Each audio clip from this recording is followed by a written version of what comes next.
இந்த வீடியோவில் TNPSC polity முக்கியமான வினா விடைகளை நம்ம பார்க்க போகிறோம். ஒரு வருடத்தில் நாடாளுமன்றம் எத்தனை கூட்டத்தொடர்களை நடத்துகிறது? 3.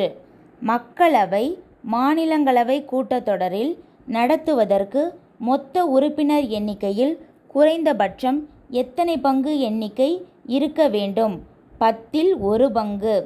மக்களவை உறுப்பினர்களில் மக்களால் தேர்ந்தெடுக்கப்பட்டோரின் எண்ணிக்கை 543. மக்களவை மொத்த உறுப்பினர்களின் எண்ணிக்கை 545.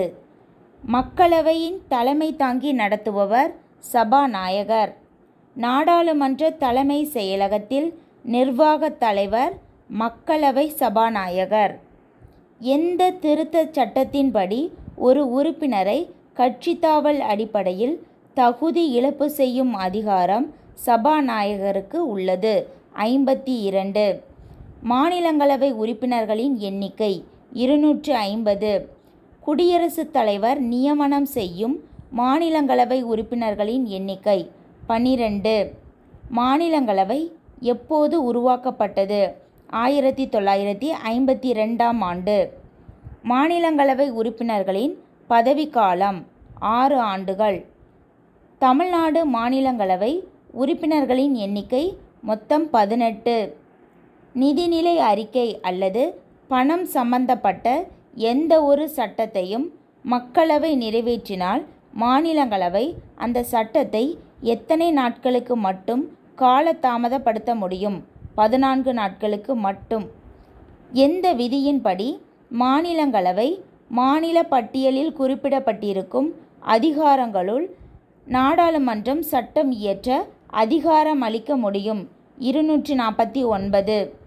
நாடாளுமன்றத்தின் அலுவல் மொழியாக இந்தியும் ஆங்கிலமும் இருக்கும் என எந்த அரசியலமைப்பு விதி கூறுகிறது? 120.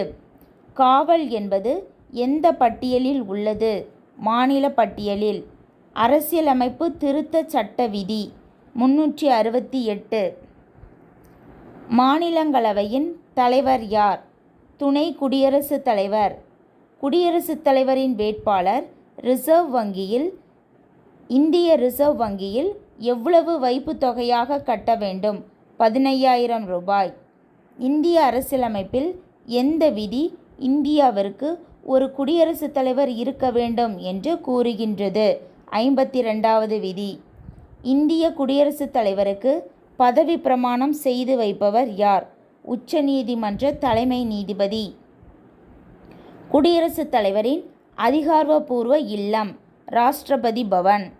குடியரசுத் தலைவர் பதவி நீக்கம் பற்றி குறிப்பிடும் அரசியலமைப்பு விதி 61. குடியரசுத் தலைவரின் பதவி காலியாகும் போது எத்தனை மாதங்களுக்குள் புதிய குடியரசுத் தலைவரை தேர்ந்தெடுக்க வேண்டும்? 6 மாதங்களுக்குள்.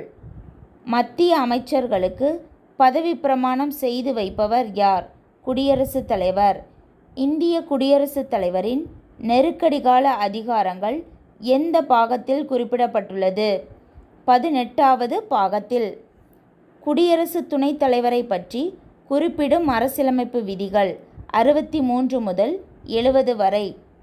எந்த அரசியலமைப்பு விதி பிரதமரை குடியரசுத் தலைவர் நியமனம் செய்வதாக குறிப்பிடுகிறது? 75வது விதி. அரசியலமைப்பின் எத்தனாவது விதி ஒவ்வொரு மாநிலத்திற்கும் ஓர் ஆளுநர் இருப்பார் என்று குறிப்பிடுகின்றது? 153வது விதி. ஆளுநராக எத்தனை வயதை நிறைவு செய்திருக்க வேண்டும்? 35 வயதினை.